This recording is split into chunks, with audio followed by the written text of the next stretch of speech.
Welcome everyone to today's presentation where we're going to spend our whole morning on food. In the first presentation I want to look at the acid-alkaline balance of the food. In the second presentation we call it fantastic fats because there's so many different messages on fats. Fats are bad, fats are good, no actually these ones are right, no those ones are not all right. So what I'm going to do, we're going to go right down to the chemical structure of the fats. And when you see the chemical structure of the fats, you begin to understand how the body uses it, where the body uses it, and why the body uses it. In our last section, we're going to start making up menus. We're going to have a look at how you can put the food together. So let's begin by looking at the acid-alkaline balance in the body. The body runs according to precision balance. And precision balance means a perfect balance in every way.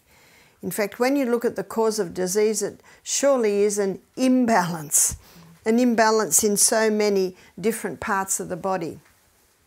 And if you've ever owned a swimming pool, you have to test the water every day. Because if the water goes to acid, the pipes corrode. If it goes to alkaline, algae grows on the pipe. So again, it's back to this, this precision balance. And there are a few proverbs that talk about balance. A false balance is not good, but a just weight is his delights. That's Proverbs 11 verse 1. And as we go through the presentations this morning, you will see that this is very true with food. You'll also see that the amount of food, the type of foods are to be adjusted per person. Remember what we're looking at? We look at history. History will tell you a lot. We look at also symptoms. Symptoms tell you a lot. And the third one, do you remember the third one? Response. It's response. Response is very important because that's your guide. That will tell you, is this working or is this not working? And the best person to begin with is yourself. And some people say, well, this food worked for a few days, but it's not working this day. And so then you begin to investigate. Was there some emotional trauma that came in? Were they dehydrated? Remember how you're checking against the true remedies to find out where the balance should lie, where it doesn't lie, and why it doesn't lie. So let's begin by looking at the acid-alkaline balance. It's called the pH scale. It's called pH because pH stands for potential hydrogen. So when acid dissolves in a solution, it gives off hydrogen ions. When alkaline dissolves in a solution, it gives off hydroxy ions. So pH basically means potential hydrogen, potential acid. On the reading, on the scale, acid's 0, alkaline is 14, and in the middle we've got neutral. Neutral is neither acid nor alkaline, it's 7, and all water should be neutral. Unfortunately, because of the addition of fluoride and chlorine, which is in so many waters, water can come to be a little bit more acid. When I was in Scotland with my Scottish mum a few weeks ago, I just drank the water out of the tap. It's from the local loch. And I have to make sure I have that gutter sound when I say loch. And there's no fluoride in it. That was very nice to hear. There was chlorine, but not very much. Do you know that if you pour your water in a glass or a jug and sit it on the bench, within about half an hour your chlorine has evaporated. Blood has a reading on the pH scale. And blood's reading on the pH scale sits between 7.35 and 7.4. And it must be within that range because if blood pH goes up to 8, that person will go into a coma and die of alkalosis. And if blood pH drops down to 7.22, that person will go into a coma and die of acidosis. So there can't be much variation there. And you don't have to be concerned about the pH of your blood, because there are two organs that are constantly keeping it within that range. One is your lungs. And this explains when you do an intense physical workout, walk up the hills around here really fast, you start breathing in deeply. Basically, the more you use your muscles, the more fuel you're burning, the more carbon dioxide is being given off and a little bit of lactic acid coming in there, and that is creating a more acid condition in the blood. And so the brain says to the lungs, breathe. Because when you start breathing in deeply, you're breathing in more oxygen and you're breathing out more carbon dioxide. So it is in that way that the lungs help to keep the pH of the blood within that range. The other organ is your kidneys. So to understand how the kidneys do this, let's go to the kidneys, and we're going to go to the nephron, which is the filtering unit inside the kidney. And there are approximately 1 million of these in one kidney. And your kidney is as big as your fist.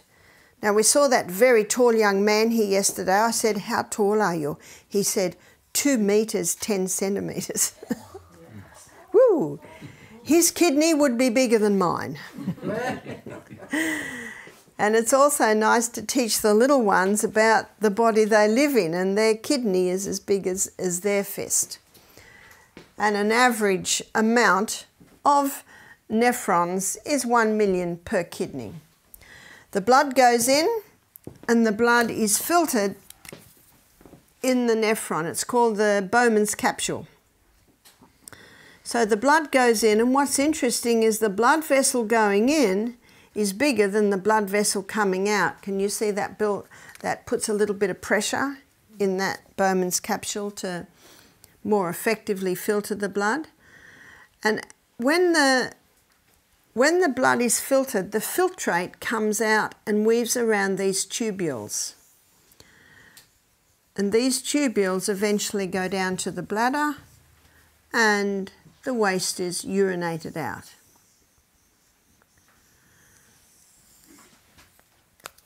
So the blood comes in and it weaves around the filtering units where it is filtered. And then when it comes out of the Bowman's capsule, it weaves around the tubules. In a 24-hour period, these little filtering units filter 1,800 litres of blood. Now, we don't have that much blood. Every 2 minutes, 1.2 litres is being filtered.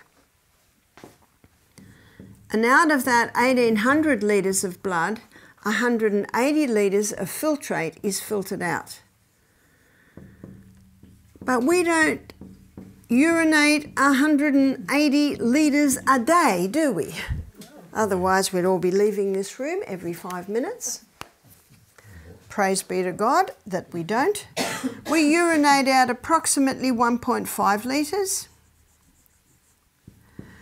So where's the rest? So we've got a shortfall there of about 160 litres. Well, there's a reabsorption happens here. And as that reabsorption happens, a process called homeostasis is happening. Homeostasis means keeping the balance. And there are 3 things that are particularly balanced here, and one is the pH of the blood. So how is it balanced there? It's monitored and balanced. Let's say the pH of the blood is going to acid. Well, it is here that extra acid is dropped into the tubules to be urinated out. But let's say the pH of the blood is going to alkaline. It is here that extra acid is pulled out of the tubules and back into the blood. What an amazing process. We live in a self-healing, self-regulating organism. What else? So that's one. What else is being monitored and balanced if necessary here? Sodium and water levels in the body. Also blood pressure. So I'm going to give you a story to illustrate. We had a lady ring up, and our guest come in Sunday. She rang Saturday night. She said, Barbara, I'm very concerned about coming to your retreat. I said, why is that? She said, I'm about to go on dialysis. My legs are swollen. Can you see why her legs are swollen? Because if the kidneys aren't working well, it's unable to monitor and balance the sodium and the water levels. She said, my blood pressure's up. Aha, that's the other one. She said, I think if I go through this detox, I'm going to get worse. Do you have a doctor there? I said, no, we don't. But I said, we can take you to the hospital if that's your, if necessary. I said to her, we'll keep a close eye on you and we can adapt the program if necessary. All right, she said. I have never had such a reluctant person come. And then I found out why. Her mother and her sister were paying for her and were pushing her for her to come. And you will find that when people pay to attend their health retreat, they value it. And isn't that what the colporteur does? He sells the book, because when they sell it, they value it. So if someone says, I can't afford to come to the retreat, can I pay it off? Michael says, yes. When would you like to start? Because you can pay it off before you come. Because what happens if they don't? You don't get your money. And you must have money.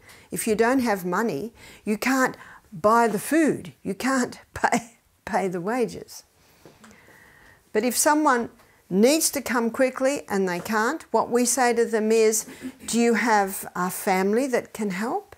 Do you have a church family that can help? And is there something that you can sell? A lady and her husband sold their truck in the US to come to Misty Mountain.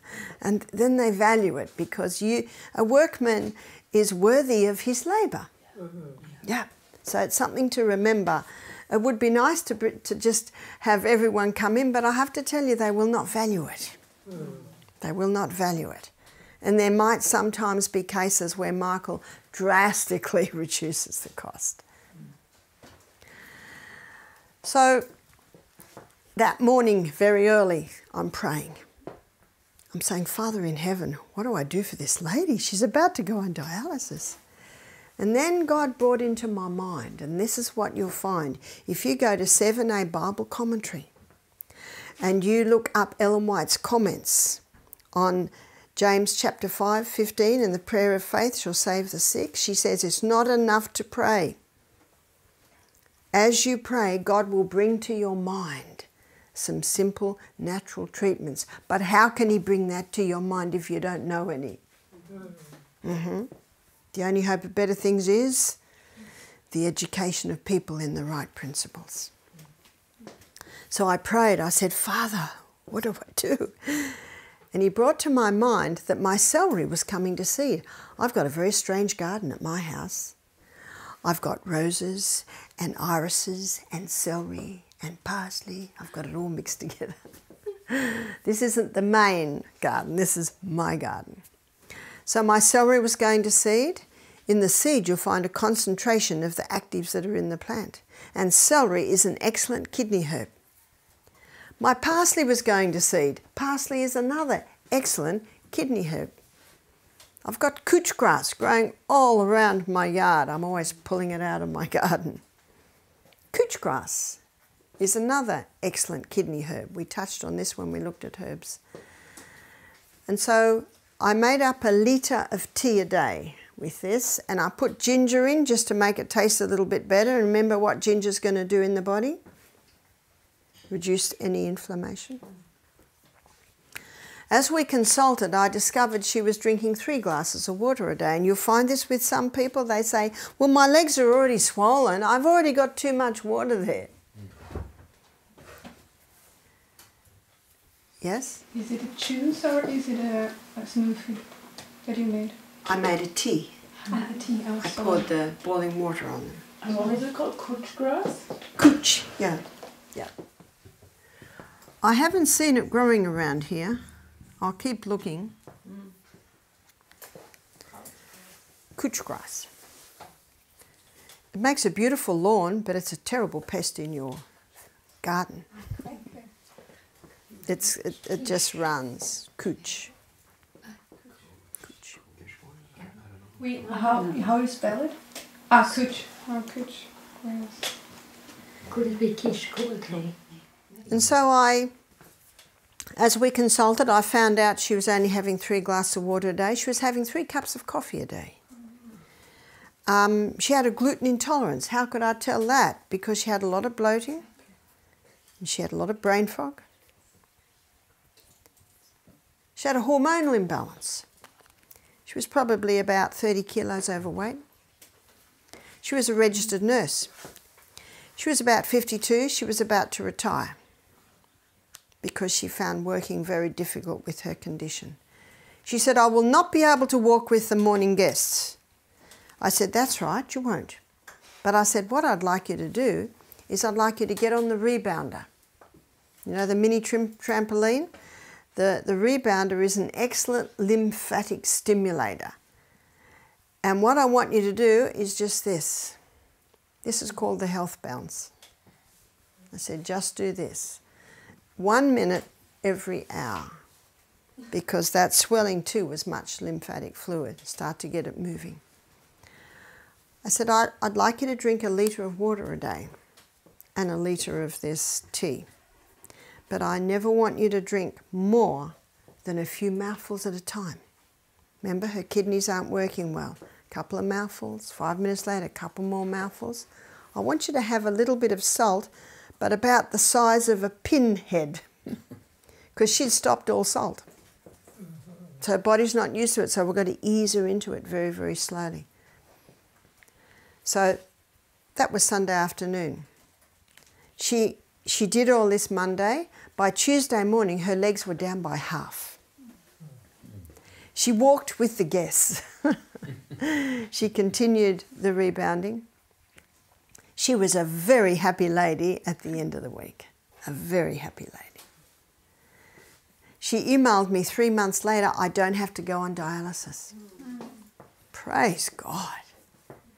She said, my kidney function is the best it's been for years. Liver function was the best it's been for years because that had been unbalanced as well. But she said, my kidney function is not back to normal. But she said, it's risen to the point that I don't have to go on dialysis. I'd like to suggest that if she keeps doing what she is doing, it will. Remember, you've got to give it time, especially if it's quite a chronic problem and been there for a while. I'm sure you have this saying in Sweden, Germany, Rome wasn't built in a day, is that right? Mm-hmm. Yes? The couch grass, is it the root you use? The leaf. The leaf. The leaf. But it's kvickroot in Swedish. Kvickroot, The root is good also, isn't it? Yes, yes. You'll find in most plants, you know, you will get those actives that act on that part of the body in just about the whole plant. Also, she told me that her boss wanted her to come back to full-time work, and she is. She'd lost 10 kilos in 3 months. And she said her doctor is astonished. She'd stayed off the coffee. She was drinking more water. We also gave her a list of the kidney herbs. Sometimes you can get the kidney herbs in a capsule form or tablet form. It can be easier for people who are working. So, can you give this to some people who have already dialysis? Can you give it to people who already have dialysis? You can. But it doesn't have the same effect. No, it will still have an effect, but they have to sip it very slowly. Now, I have not personally seen someone come off dialysis, but I have known medical missionaries who have. Okay. And we had there's a retreat I used to go to often in a school in Fiji. And the Fijian medical missionaries were running a school in India. And they had a man come in and he just said, look, I'm sick of being on dialysis. I'm not going back there and I'm not going to do it anymore. And once he implemented those 8 laws, And, you know, basically that was the main thing that they did. And he found his kidney function rose. So I don't know. What you do is you just, you implement, you look at the person's response. But we had a man attend our program 6 months later, also about to go on dialysis. This man was 45. We implemented everything that we did last time. 6 weeks later, he emailed us back. So that was in half the time. He said, I don't have to go on dialysis. What an amazing body we live in once you give it the right conditions.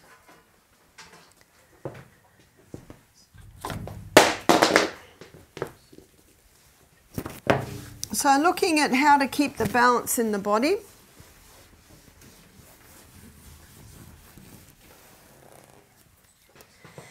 Looking at the pH scale.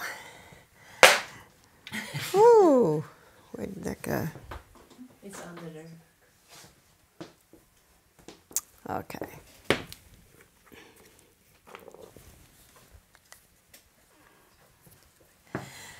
The blood pH cannot change, as you can see, but the cell pH can.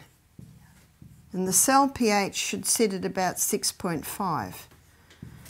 Now that's very slightly acid, and there's a reason for that. The most acidic substance is sulfuric acid, and on the scale of speed, it travels at the speed of light.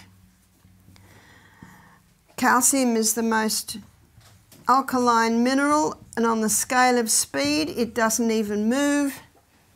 And this is why the hydroponic gardener always is testing the pH of the water, because if the water goes to acid, the roots burn.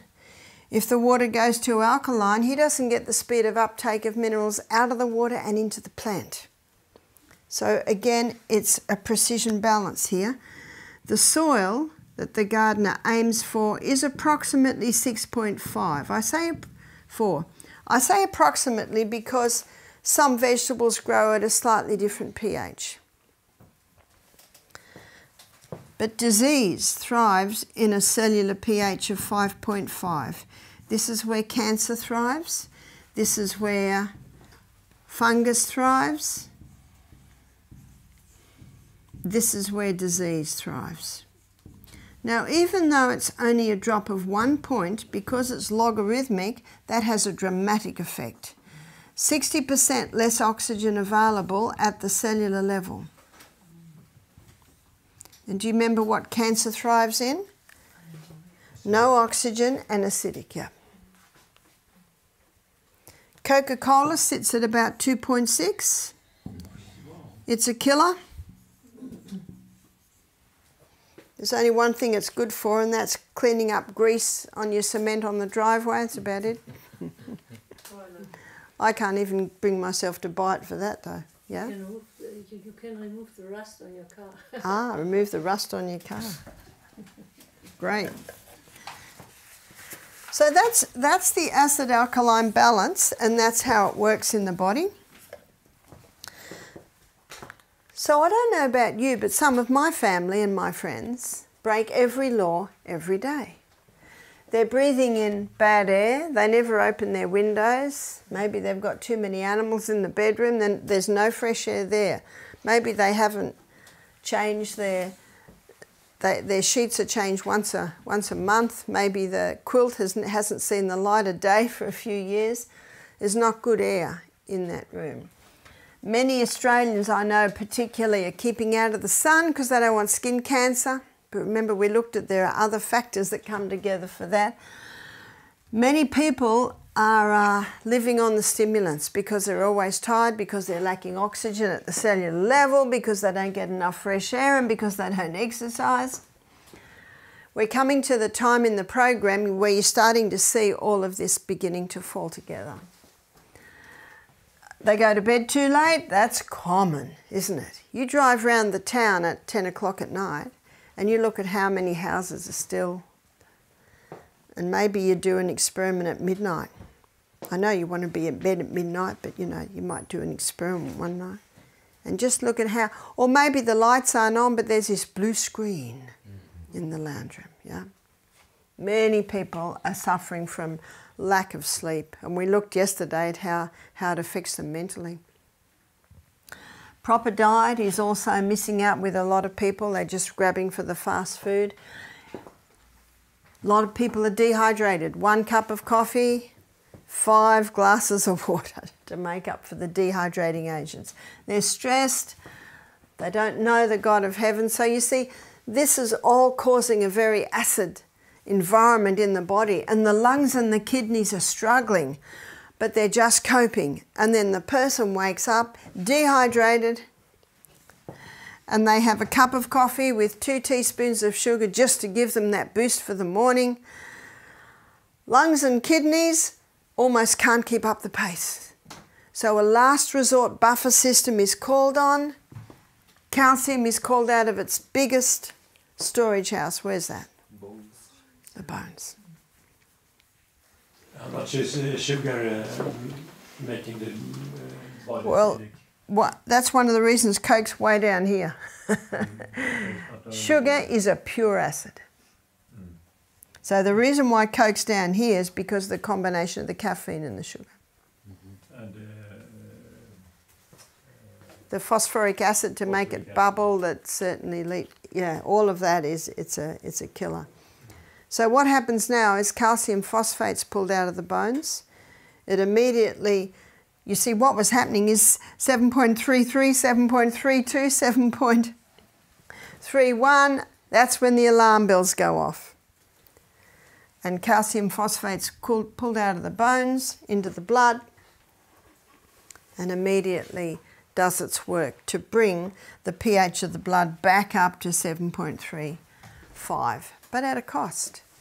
The body now has to do something with these calcium crystals. So it'll dump it in the kidneys as kidney stones, in the gallbladder as gallstones, contributing to build up on the eye, dumping it on the bone as bone spurs.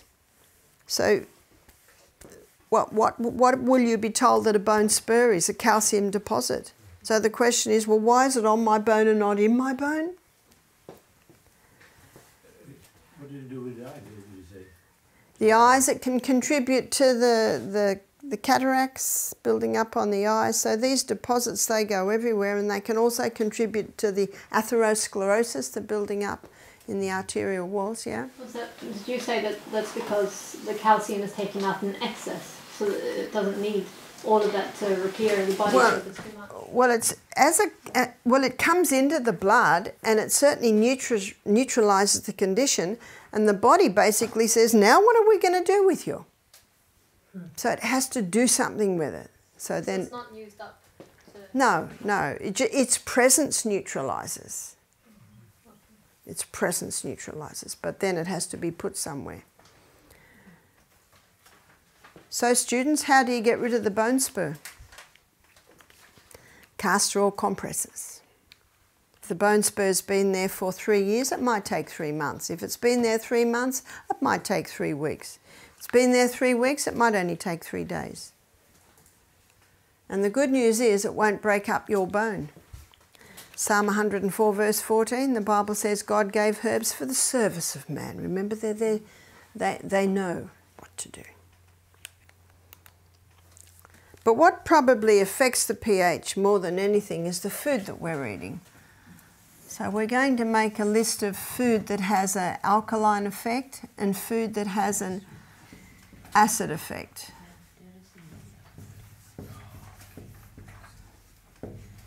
So the most alkaline forming food is the lemon. But if you test the lemon, it's acid. It's acid where it should be. There's only one part in the body that should be acid. Where's that? It's stomach. Tomorrow when we go on our journey through the gut, you will see that. If it's not acid, it can't break the protein down. And we also looked at how important the protein is. But if the protein's not broken down properly, it can't get out of your gut and into the blood.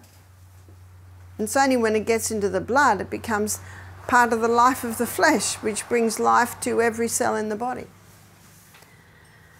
But when the lemon is broken down in the gut, the minerals are diffused into the blood, they have an alkaline effect because the lemon is high in alkaline minerals, which is calcium, magnesium, sodium, potassium and iron. These are your alkaline forming minerals. And the other high source of these alkaline forming minerals is dark green leafy vegetables. Dark green leafy vegetables are very high. And this explains why when we have someone come to us wanting help to conquer their cancer, we blend the wild greens. We've talked about that a couple of times. With water, strain it, and they drink that green juice. Because it's very high in the alkaline minerals, and it will help to alkaline the tissues. And we also looked at how that's what bones need. They need those minerals, that mineral balance. Vegetables are also alkaline on a whole. But there is a question mark. And the reason why there's a question mark is there's a group of vegetables that for some can have an acid effect. So we're going to put a question mark there. And it's at this point I want to discuss lectins. And these are high in lectins. Have you heard of lectins? Lectins are a component of the plant that's almost like a protection for the plant. So unripe fruit, very, very high in lectins. But ripe fruit is quite low. So that bitterness that often comes with the unripe fruit is you're saying to your body, don't eat me yet. And every gardener knows that as soon as those apples or those tomatoes go red, who comes in? The birds. They're looking for that colour that tells them they're ripe. So unripe fruit is high, but ripe fruit is not. When lectins get into your blood, they increase the inflammation. But if you've got strong gut flora, they disarm the lectins. So tomorrow when we go through the gut, we'll be looking at how you can strengthen your gut flora and what causes it to be depleted. And this group of vegetables here, the nightshade, are high in lectins. That's your tomato, capsicum, and also your eggplant, and potato. And I'm referring to what the Fijians call the white man's potato, or often it's referred to as the Irish or the English potato, because sweet potato is not of the nightshade group. And sweet potato is not even a potato, it's a yam. So that's totally different, and it is not high in the lectins. What is the capsicum? What is that? Bell pepper. What do you call it here? Paprika. Oh. Paprika. When I was in Mexico, I was trying to communicate with the waiter in a restaurant that I didn't want capsicum. And I said bell pepper, and he just still didn't know. So I had a book, because when I'm by myself, I always take a book into the restaurant. So I read, waiting. So I drew a picture of a capsicum on the back page, and he went, pimento. But traditionally, in Europe, they would de-seed and de-skin the tomatoes and the capsicum. And what's interesting is the lectins are in the seed.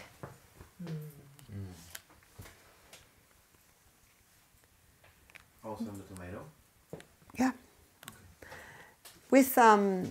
So with people with arthritis, which is an inflammatory condition, they are best keeping away or greatly reducing this. One lady said to me, I can eat the green capsicum and not the red. And another lady said, well, I can eat the red and not the green. Another lady said, I can eat the raw but not the cooked, and vice versa. So you're actually also, what are you looking for? Response. You're looking for response, yeah. Yeah? Can we eat the seeds of capsicum? Can you? Can we eat? Well, I'll leave it up to you, but they are high in lectins, Mm-hmm. so it's probably not a good idea. Okay. What other foods are high in lectins?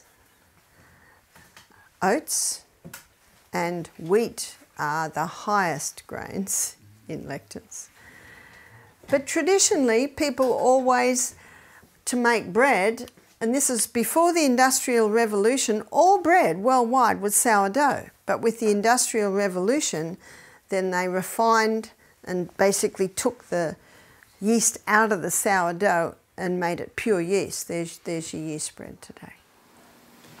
Yes? The potato, I mean, there's so many people that eat it every day. That's right. That's right. Would you say that it's just, you know, that they can handle it? Or? Yeah, some people can. That's why you're looking for your response. And remember, if a person's got good gut flora, it disarms the lectins. Yeah? What's about? No, I forgot it. I come again. So traditionally, all bread was sourdough, and the sourdough process, the culturing process, disarms the lectins. So you can have wheat, but if it's made into a sourdough, there are no lectins left. Yes? What's about dinka? What's dinka? Dinka. Spelt. Yes. So it should be made into the sourdough. And then people say, well, the Scots have been eating oats for many years. If you look at the traditional way they prepared their oats, often it was over a couple of days. Mm-hmm. And that soaking and slightly souring them disarmed the lectins. Mm-hmm. There are two grains that have no lectins, millet and sorghum. Now sorghum has always been used for cow food. We'll put it here. I know in Australia, you know, we never heard of eating sorghum, but they discovered that it's gluten-free. So, and you've heard of Weet-Bix? I know it's a very famous cereal in Australia. Well, you can get gluten-free Weet-Bix now, and it's made out of sorghum. You can go into supermarkets and buy sorghum flour. So sorghum and millet are the two lectin-free grains, yeah? That's, it says here that the potato, the lectins is more or less not there when it's cooked, or at least very little. Yes, that can break it down, yeah. But I don't know anyone that eats raw potato. No.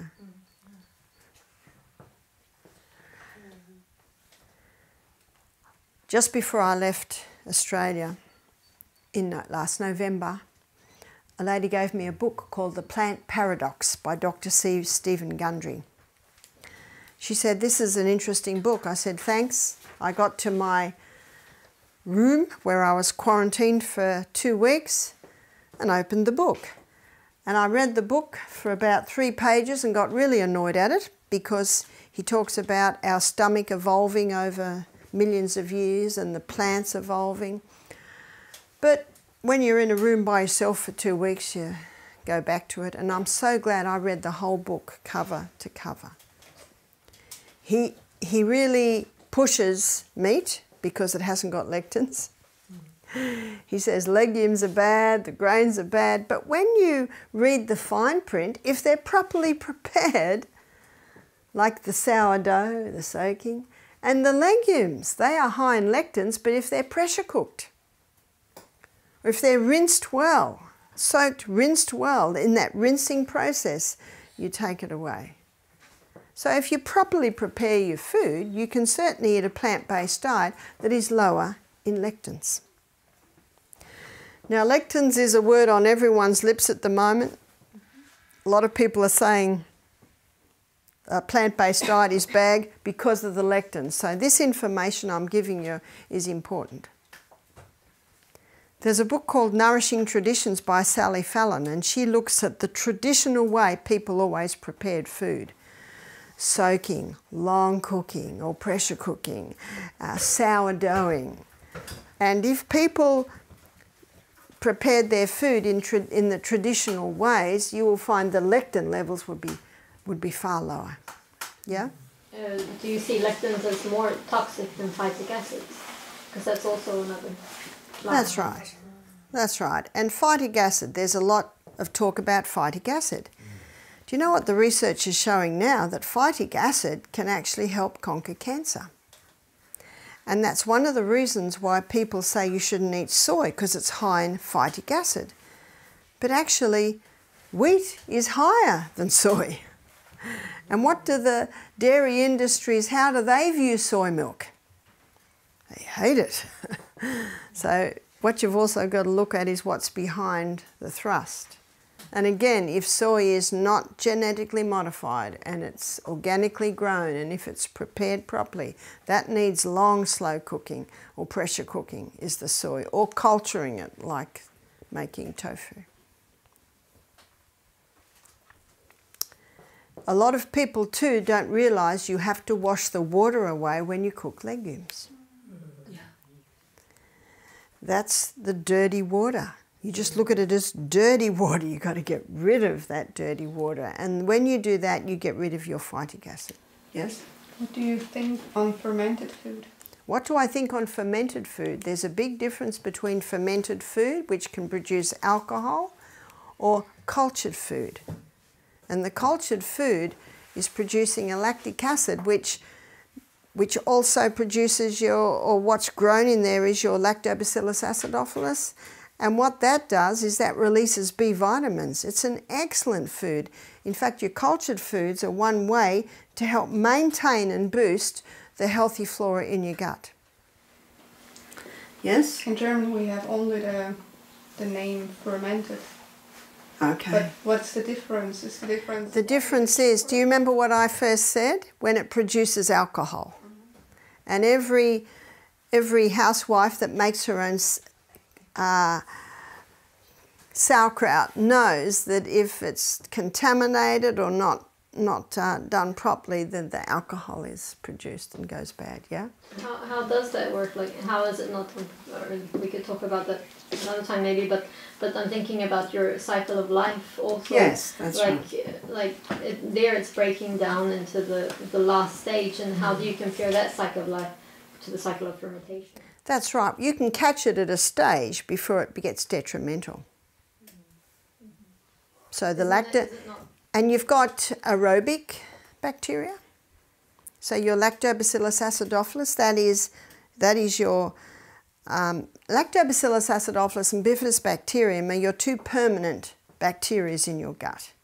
You've also got candida yeast in your gut. There's millions of them, and they work together very nicely in a symbiotic relationship. They work together.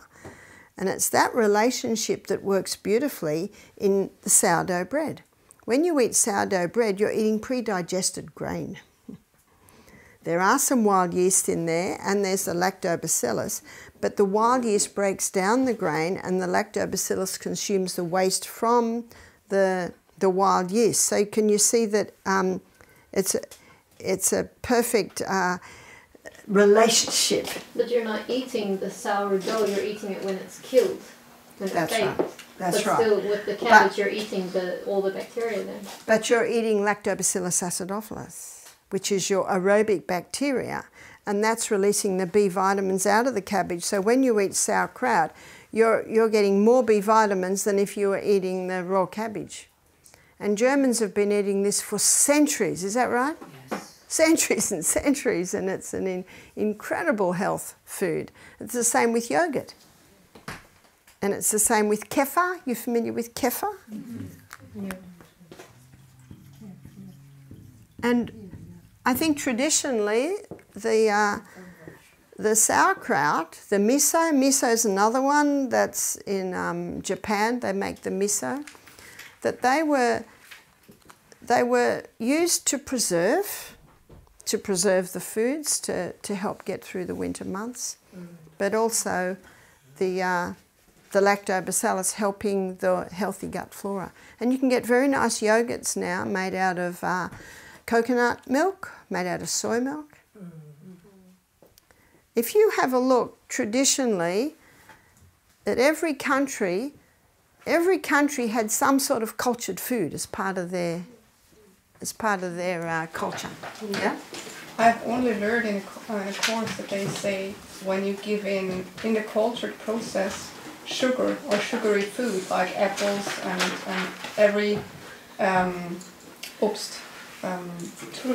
fruits, then it gets to you alcohol because the sugar makes it then into alcohol. See, what you have a look at is you're having a look at what they're feeding on. And they feed on either the sugars or the carbohydrates. Carbohydrates is like a type of sugar. But you can smell if it's gone bad or old. So it's a pity to eliminate cultured foods because, you know, and that's what Ellen White says, bread should be light and sweet, not sour and heavy. If it's gone sour and heavy, that's it's gone bad. Mm-hmm. Yeah. Yeah, I just wanted to comment about where I grew up. We have what we call finger millets. It's called finger millets because it's little seeds which, when the grass is grown, they are like this. So here are the seeds. That's why they call it finger millets. And the flour is then, when it's ground, it's always put in water and kept like 3 days. That is how the porridge was made. Then I met, later in my life, I met a British professor who was specializing on rare cereals. And we had an exchange because I was invited to the family. And we were discussing, and he gave me the book. So I explained, and he told me, your people knew. You know, these people we are calling like backwards. They knew this fermentation, and it brought out some nutrients which otherwise... That's right. So you see, that's what this professor's studying, that it releases nutrients. But it can go bad if it goes too long. Now, they only knew the 3 days. They knew the 3 days. And idli, if you're familiar with Indian cooking, idli is they blend a certain type of legume with water and they let that sit a few days and start to culture. So that whole process also disarms the lectins. If you cook tomato with olive oil, it releases lycopene. And lycopene is a potent antioxidant that can reduce the inflammation of the prostate gland. And so ladies, feed your husbands a cooked tomato and olive oil dish about 3 times a week to protect the prostate gland. Yes? But you mean you cook it with it, or at the end give the olive oil on top of it? It's got to have a bit of a cook. Now, olive oil, as you'll see in my next lecture, only has one open spot, one double bond. That will make more sense in my next lecture. But if it's with fluid, it prevents it going to the high heat that will destroy the double bond. So it's a very low cook, very low cook. You can't get the lycopene without the olive oil. That's right. That's right. And lycopene is a derivative of vitamin A. Remember your fat-soluble vitamins, A, D, E, K? Do you know what this means, students? If you're on a fat-free diet, you're actually not accessing your fat-soluble vitamins. Moving on to look at the alkaline-forming foods. Fruit. Fruit has a question mark. So why does fruit have a question mark? Vegetables are high in fibre, high in minerals, low in sugars, whereas fruit is high in fibre, high in sugars, low in minerals. And if someone has a yeast presence in their body and they're eating a lot of fruit, the sugar in the fruit feeds the yeast. And as the yeast feeds on the sugars, it gives off acetic acid, it gives off lactic acid, it gives off uric acid. Can you see what it's doing here? It's creating the very environment that it thrives in, the 5.5. And it gives off alcohol. Alcohol, when it breaks down in the liver, is converted to acetaldehyde. Acetaldehyde is a neurotoxin. What's a neurotoxin? Brain killer, brain poison. And there are 5 ways we can be exposed to acetaldehyde. Number 1 is if someone has yeast and they're eating a lot of fruit, it'll feed that, give off the alcohol, come down to the acetaldehyde. Number 2, alcohol. One of the reasons why alcoholics suffer so much brain damage is because the alcohol is converted into acetaldehyde in the liver. Number 3, car fumes. Number 4, cigarette smoke. Car fumes are what comes out the back of cars. 5, vinegar. How many people eat vinegar? And how many people say apple cider vinegar is really good for you?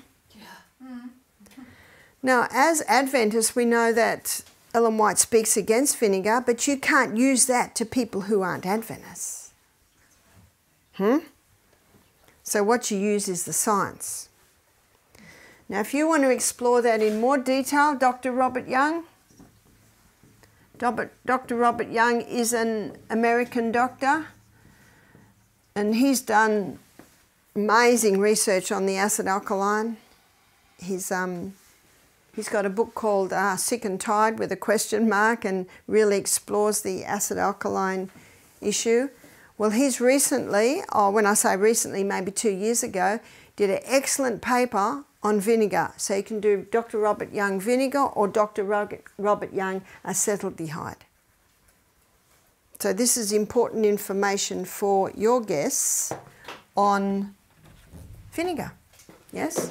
And the vitamins in the fruit, does it not have some kind of, do they not have some kind of protection with the sugars, like that the vitamins and the sugar are together and then?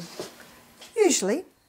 But if someone has a yeast problem, it's that high sugar is just going to feed the yeast. If someone doesn't have a yeast problem, no, that doesn't matter. And if someone has cancer, can you see how the fruit would feed it?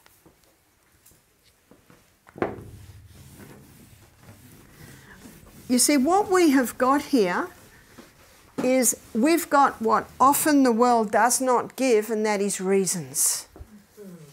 In fact, part of my work is answering emails, which I spend about an hour and a half a day on. And, you know, just yesterday I had, you know, it's so confusing out there. Some people say you should eat this, some people say you should. See, what we've got is we've got a powerful message. Yeah. Because God has told us what to eat. But we're dealing with so many people that do not know God. And so that's where you bring the science in. And when you bring the science in, the common, and you're also bringing in history. So remember your BHSC method? Bible, history, science and common sense. So we're looking at a little bit of history, how people historically, and thank you so much for our little history from Africa. You'll find in every country, you'll find cultured foods. I was talking to a lady who grew up in Japan when I was in America last year, and she was so excited. She said, we use miso such a lot. And she said, and I haven't been using it because I thought it's a bad food because it's a fermented food.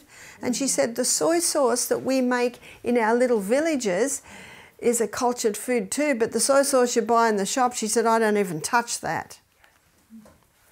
So it's this cultured food. There's a lot of misconceptions around that.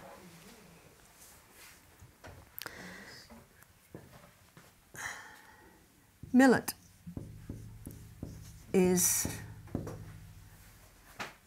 a very alkaline grain, and as we looked at, it's a lectin-free grain. Also, buckwheat.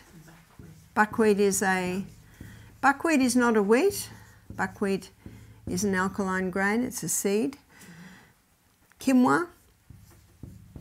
Quinoa is a gluten-free grain. It does have lectins in it, but traditionally the Aztecs, who are the ones that used a lot of quinoa, they would rinse it several times over about 24 hours before they cooked it. And that apparently gets the lectins down. I think everyone who's ever cooked lectins, you got to rinse it a lot, don't you? If you don't rinse it, you get that bitterness. That's it. That's a bit. Pardon?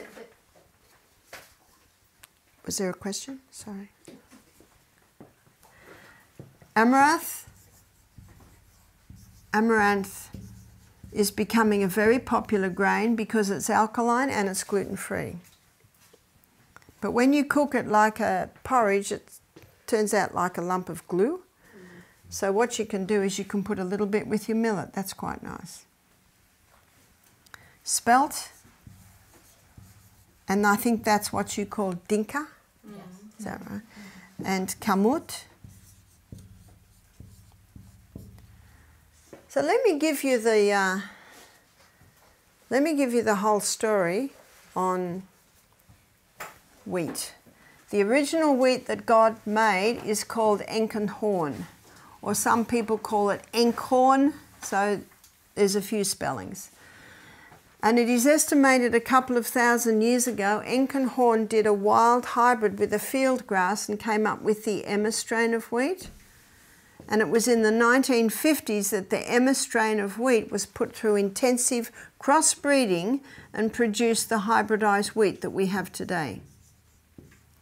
So the enkenhorn structure was a very fragile structure. That's a fragile protein or gluten structure. Fragile is important because it means easily digested. The Emma strain of wheat produced a slightly more complex protein or gluten structure. But when wheat was put through intensive crossbreeding, it produced a very complex protein or gluten structure. It's almost only a cast iron gut that can break that down. But if you make the hybridized wheat flour into a sourdough bread, the culturing process breaks down the protein or the gluten, which makes it less complex. Emma did a wild hybrid again with a field grass and came up with the spelt, or you call it dinka. So it has retained the fairly fragile structure. And if that spelt is made into a sourdough, it breaks the structure down virtually to the original enkenhorn structure. Another reason why the sourdough bread is a superior bread. Yes? So when I have flour from einkorn, from enkenhorn, Yeah. Must I then cultivate it, or can I eat it with normal yeast? Well, you could eat it with the yeast, yeah. I have a friend in America who got our sourdough starter, which a girlfriend of mine got off an old German woman 24 years ago, and it was 102 when we got it, so we're looking about 130 years old now. My daughter in the US still makes bread with it. On our property, one of our staff still makes it. And this young man got onto it, and he refined his process and came up with a gluten-free bread. And now he's got a factory where he makes this gluten-free bread. His name is Tristan, and his website is www.simpleneeds. I know you can't get it here, but if you ever go to America, if they ever take the vaccine policy away, .com. But you can even go and have a look at his breads online. And when COVID hit and the lockdowns hit, he made a fortune because his bakery is online, and it is the most beautiful bread. It's soft. And his competitors say to him, we don't we know what you put in your bread, but we don't know how you do it. And he just smiles sweetly. But I went to his factory when I was in the US last year. I think it's near North Carolina. And he showed me, and there was this big vat. And he said, there's Grandma, because we always affectionately called the starter Grandma. Now, I can give you my daughter's email. And she dries the sourdough starter, so she might be able to send you in the mail this starter. Mm. Yeah? What does the two SDs you wrote down? Sourdough. Sourdough. Sourdough. Okay. Sourdough. Yeah. Thank you. Yeah. Now this explains why so many people are gluten intolerant. See, they rushed this through to help with the starvation crisis in Mexico, in Africa, in India. So no safety studies were done. And now they're starting to see why people are having so many problems with bread. Yeah. So the two most common symptoms are brain fog and bloating. And how many people do I meet that have that? And sometimes people don't know they have it till they stop bread for a week. So that's one problem. Another problem is children are being fed food too young. See, the first teeth we get are 4 at the top and 4 at the bottom. Do you know what those first 8 teeth are called? Milk teeth. So what should the child be having? Milk. That's all, milk. And then the next teeth are the molars. And they usually come through anywhere between 14 or 22 months of age. And what do your grinders do? They grind. What do we grind? Grain. And you'll see it tomorrow when we go on our journey through the gut. The enzymes are not in the mouth to break down starch until the molars are through. So I got an email from a lady that was saying, oh, my little 7.5-month-old baby, we give the baby cereal at breakfast and lentils. And I said, no. And there are so many that contacted me and say, my baby's constipated.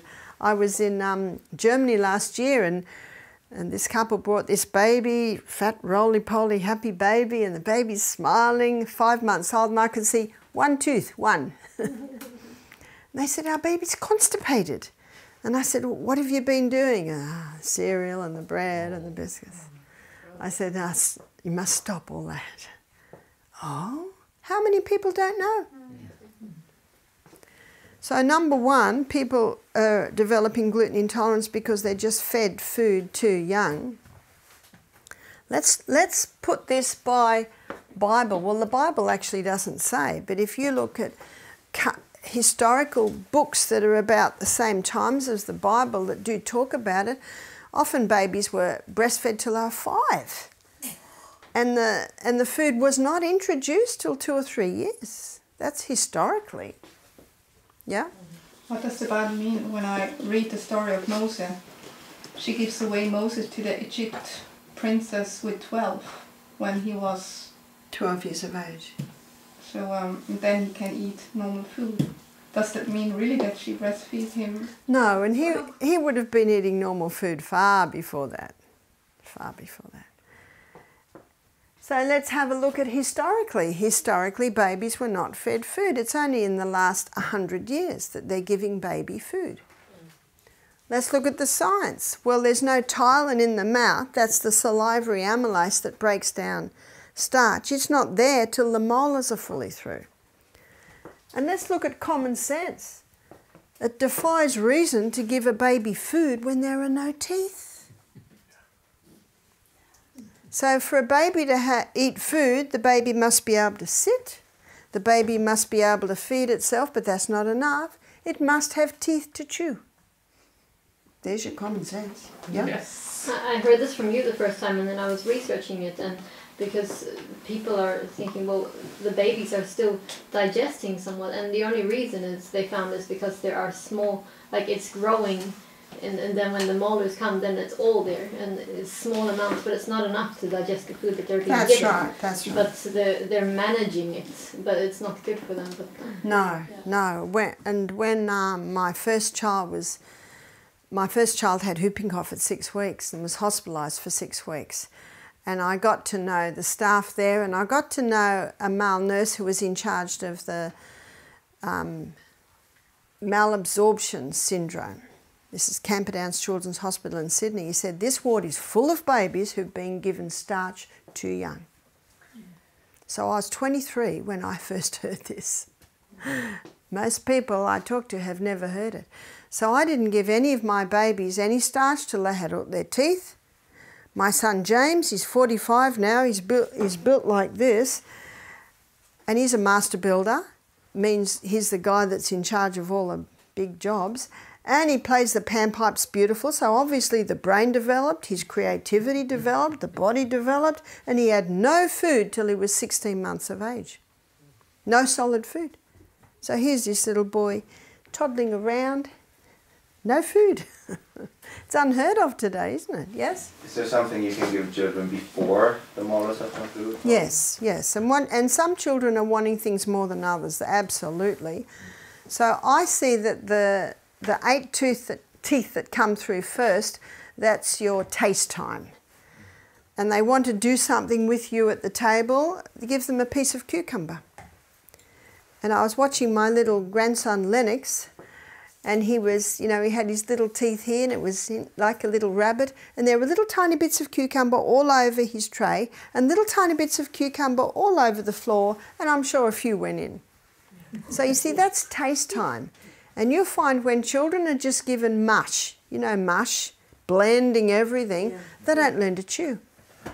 And as you'll see tomorrow on our journey through the gut, chewing is a very, very important part of digestion.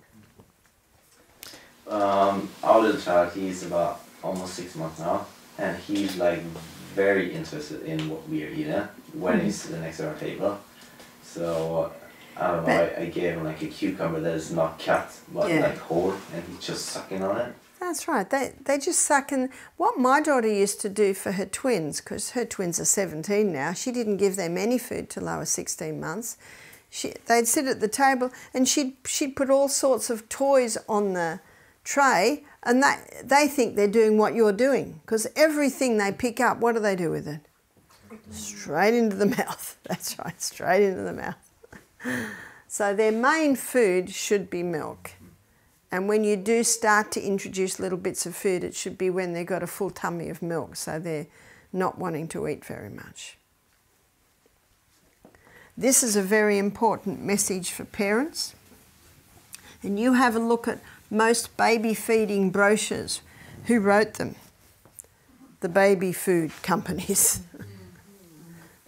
One lady said to me, my first baby, I did exactly what I was told. I started giving them Farax and you know, they got constipated, but then you give them something else for the constipation, and whenever I went anywhere I had to have all these little bits of food, and I'd cook up all these vegetables and mash them all up and freeze them into little, it was so complicated. She said, my second child, I'm doing exactly what I heard you say. She said, it's so easy. It's so easy. Yeah? It's really horrific, because the doctors, they say, or they tell you that you have to give your 6-month-old child blood sausage, or whatever you call it, blood pudding. So, because of the iron. And now let me give you the story of iron. So, man comes along, tests the breast milk, and it's very high in iron in the first 6 months. But in the second 6 months, the iron levels of the breast milk drops. And so medicine come along with all their wisdom and say, well, the baby must eat to get that iron. I used to be a member of the Nursing Mothers Association, so I used to get their little pamphlets that, you know, supporting breastfeeding mothers, and they had an article in there which was very interesting. So what they did was they supplemented babies with iron in the second 6 months to equal the iron in the first 6 months, and all the babies got diarrhea. See, God doesn't make a mistake, does he? No, no. The baby's requirements for iron in the first 6 months far outweigh their requirements for iron in the second 6 months. So it's handy to have that piece of information. Yeah? Can I ask you another question? How about B12? B12. Tomorrow we'll begin looking at that in detail, and you'll find out that it is a bacteria and it's found in homegrown veggies and things. But you don't have to supplement it to children or little babies? No, no, no. I didn't give any to any of my babies. If the mother's got adequate B12 levels, it'll certainly come through. Yes? Could you please explain, maybe if it is possible, because now they are saying children who are born through cesarean, they miss something which they gain through the process of being given birth to naturally. That's right. That's right. What I'm going to do is we'll give this story, then we'll have a break, because we've gone a little bit long, but that's perfectly fine. We've got time to do this. Even if we start doing our menus this afternoon, that's fine. So and I'll tell you the story, and I got this story off a obstetrician, and it was in the Catalyst documentary on friendly flora. He said, we always thought God made a mistake when he put the birth canal and the anus so close. So he said, what we used to do is give women enemas, and 40, 50 years ago, they always gave a woman an enema to empty her bowel because they don't want anything that's coming out of there going anywhere near the baby. He said, we now know it's a perfect design. Yeah.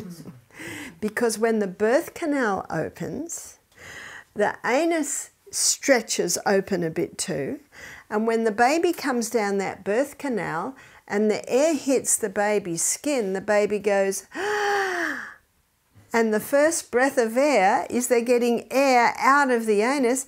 Notice what this obstetrician said, perfect design. See, when we're in utero, our gut is sterile, no gut flora. So when we're born vaginally, which is the way God meant it to be, basically baby's flooded with it. And of course, it is going into the gastrointestinal tract, but as the baby breathes in, they also swallow, so it's all going in there. And in the first 3 days, there's a thick yellow substance in the breast called colostrum, and that's very rich in gut flora. They have found that when a baby is born via caesarean section, they've got more skin flora in their gut than gut flora, because their first breath is that they're getting skin flora. And they also find that babies born via caesarean section seem to be more prone to allergies. So that gut flora is absolutely vital, as we already looked at, to disarm the lectins, to be promoted by eating cultured foods. And what kills that gut flora is refined sugars, drugs, so it's looking at, again, that balance.